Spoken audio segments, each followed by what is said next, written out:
got him. He's got him with a now. He's given it. He's got him with a body shot, was it? No. And he's in trouble. It's all over the place. He's in real trouble. He's got to buy some time here and make Casimero miss. Casimero needs to pick his punches, and he can't find the clean shot, and he falls down. Is he okay? Casimero wants to finish it right here, right now, and finish. Yo! Cuadro Alas 3-time world champion ang angas ng Pinas, Batang Ormoc, Jonrel Casimero. Guys, kung bago lang kayo sa YouTube channel na to, Uyod Boxing Fanatics, so ano pa hinintay nyo? Mag-subscribe na! Let's go! Magandang gabi mga tol, Uyod Boxing Fanatics nga pala. So sa video na ito, ipag-usapan natin itong kumalat na balita ngayon na posible daw na mapuspon ang laban ng ating pambato ngayong buwan ng Abril dahil may plano itong TBP promotion na gawing undercard dito nga sa laban ng tinaguriang The Monster of Japan na Uya Inoue, laban nga dito kay Luis Pantera Nery. Na alam nga natin na magaganap ang bakbakan na ito ngayong buwan ng Mayo, taong kasalukuyan. At dahil nga dito mga Uyod Boxing Fanatics, marami nga ang natuwa ng mga Filipino boxing fan, partikular nga dito sa bansang Japan. At kung ating iisipin mga Uyod Boxing Fanatics na huwag nating kalimutan na Japanese ang promoter ni Cuadro Alas Casimero na itong TBP promotion.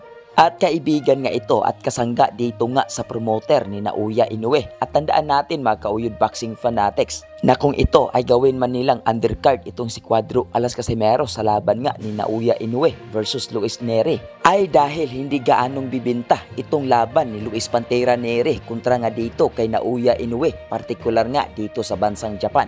At kung matuloy man na gawin nilang undercard itong si Cuadro Alas Casimero, ay napakagandang laban ito mga Uyod Boxing Fanatics. Dahil alam nga natin mga Uyod Boxing Fanatics na gusto ng labanan ni Uya Inoue itong si Cuadro Alas Casimero. Dahil kasama nga sa tatlo itong si Cuadro Alas Casimero sa binanggit nga ni Uya Inoue na gusto nilang labanan ngayong taon. At may bagong banat nga itong ating pambato dito kay Uya Inoue. Post na ito sa Cuadro Alas It's My Boy na may caption na nakalagay, malapit nang mag-cross ang landas natin, The Monster.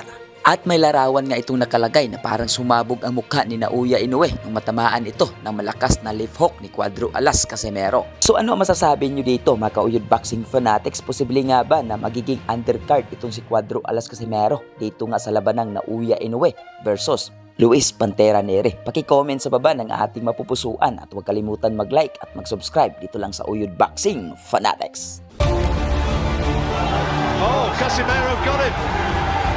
He's got him with a now. He's given it. He's got him with a body shot, was it? No. And he's in trouble. It's all over the place. He's in real trouble. He's got to buy some time here and make Casimero miss. Casimero needs to pick his punches, and he can't find the clean shot, and he falls down. Is he okay? Casimero wants to finish it right here, right now, and finish. Yo! Cuadro Alas 3-time world champion ang angas ng Pinas, Batang Ormoc, Jonrel Casimero. Guys, kung bago lang kayo sa YouTube channel na to, Uyod Boxing Fanatics, so ano pa hinintay nyo? Mag-subscribe na! Let's go!